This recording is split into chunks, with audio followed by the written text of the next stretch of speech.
देश में कोरोना विस्फोट हुआ है और इस विस्फोट में महाराष्ट्र की हालत किसी ज्वालामुखी की तरह है। देश में कोरोना के सबसे अधिक मरीज महाराष्ट्र में हैं, इसलिए देश के इस हॉटस्पॉट की जनता और सरकार दोनों परेशान है। महाराष्ट्र में लॉकडाउन तो नहीं है, लेकिन अब पाबंदियां और कड़ी होने वाली हैं। ब्रेक द चेन की मुहिम अब और सख्त होने जा रही है। फिलहाल राज्य बढ़ते संक्रमण और ऑक्सीजन और जरूरी दवाओं की किल्लत से जूझ रहा है।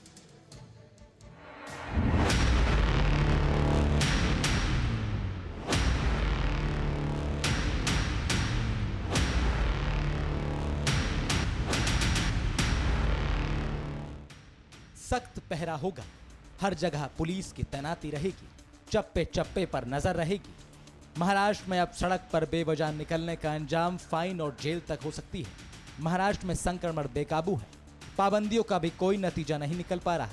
इसीलिए सरकार ने सख्ती बढ़ाने का फैसला किया है ताकि कोरोना के संक्रमण की चेन खत्म हो, हालात में कुछ सुधार हो। नई गाइडलाइंस महाराष्ट्र में 22 अप्रैल की रात 8 बजे से लेकर 1 मई की सुबह 7 बजे तक लागू रहेंगी। सरकारी दफ्तरों में सिर्फ 15% कर्मचारी ही काम कर सकेंगे। जरूरी सेवाओं से जुड़े दफ्तर में नियम लागू नहीं होंगे। सरकारी बसें 50% क्षमता के साथ चलेंगी। बसों में खड़े होकर सफर करने पर रोक लगा दी गई है। प्राइवेट बसों को दूसरे जिले जाने पर डीएमए को सूचना देनी होगी। दूसरे जिले में जाने वालों के हाथ में 14 दिन क्वारंटीन का स्टैंप लगेगा। शादी समारोह के लिए 2 घंटे का वक्त 25 लोग ही शामिल हो सकेंगे। नियम को तोड़ने पर 50,000 रुपए के जुर्माने का प्रावधान है। बेवजह कहीं जाते हुए पाए जाने पर 10,000 का जुर्माना वसूला जाएगा। मेट्रो, लोकल ट्रेन और मोनोरेल में आई कार्ड देखकर एंट्री मिलेगी। महाराष्ट्र में मरीज अधिक हैं और अस्पताल कम, इसीलिए अब जरूरी संसाधनों को जुटाने के साथ ही नए कोविड अस्पताल बनाने की जरूरत आ गई है। मुंबई के पालक मंत्री असलम शेख ने मलाड में बनने वाले कोविड सेंटर की जगह का दौरा कर मौजूदा स्थिति का जायजा लिया। यहाँ 2000 बेड का कोविड सेंटर बनाया जाएगा। मुंबई शहर में जो नए जैम्बो फैसिलिटी शुरू करने वाले और 4 फैसिलिटीज़ में ये एक फैसिलिटी है जो मेरे मतदार संघ में है, यहाँ मलाड के अंदर है। 2000 बेड की फैसिलिटी यहाँ पे हम लोगों ने सोचा है यहाँ पे डालने के लिए, उसी की यहाँ पे तैयारियाँ चालू की जा रही है और महीने 1.5 महीने के अंदर ये पूरी फैसिलिटी यहाँ पे खड़ी हो जाएगी। और मुंबई के लोगों को बिल्कुल चिंता करने की ज़रूरत नहीं है कि आगे चल के उनको आइसोलेशन के बेड मिलेंगे कि नहीं, ऑक्सीजन के बेड मिलेंगे कि नहीं।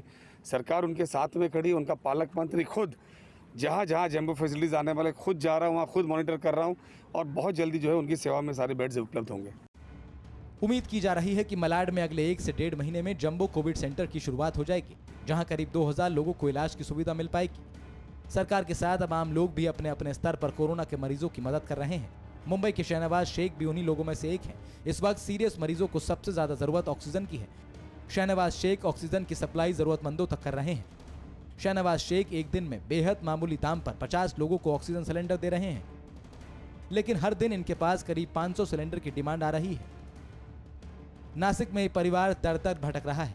इनका आरोप है कि परिवार के सदस्य लाल बहादुर को 20 तारीख को नासिक के जाकिर हुसैन अस्पताल लाया गया। Corona positive Lal Bahadur oxygen पर थे और बुधवार को 1 से 3 बजे के बीच उनकी मौत हो गई। परिवार का आरोप है कि इसी दौरान ऑक्सीजन खत्म हुआ था, लेकिन डेथ सर्टिफिकेट में न तो मौत की वजह दर्ज है, न ही टाइमिंग। नासिक के सिक सिग्मा अस्पताल में इमरजेंसी की हालत है।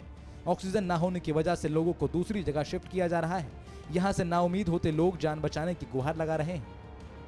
के पापा हैं, क्या कहा गया अस्पताल की ओर से? अभी जस्ट कहा गया कि अभी मतलब बेड देखिए आप बाहर, अभी है पापा ऊपर।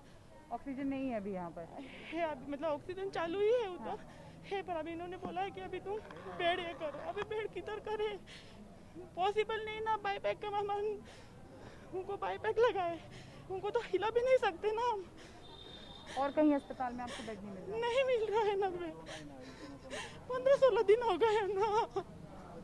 आप अपना ख्याल रखिए। तो देखिए मरीज के परिवारजन है और यहाँ पर दिक्कत हो रही है। कुछ भी हो गया मेरे पास आई है, मेरे पास पूरा डिटेल है, मेरे पास पूरा डिटेल है।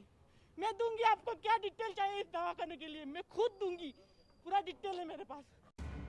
महाराष्ट्र के वर्धा में करीब 5000 एक्टिव मरीज हैं, लेकिन अस्पतालों की संख्या बेहद कम। जिले में फिलहाल सभी अस्पताल मिलाकर 1000 बेड थे, जिनमें से सभी बेड फुल हो चुके हैं। ऑक्सीजन की भी दिक्कत है। यहाँ मरीजों को इलाज में काफी परेशानियों का सामना करना पड़ रहा है। दिन ब दिन बढ़ती कोरोना मरीजों की संख्या स्वास्थ्य विभाग के लिए चुनौती बनता जा रहा है।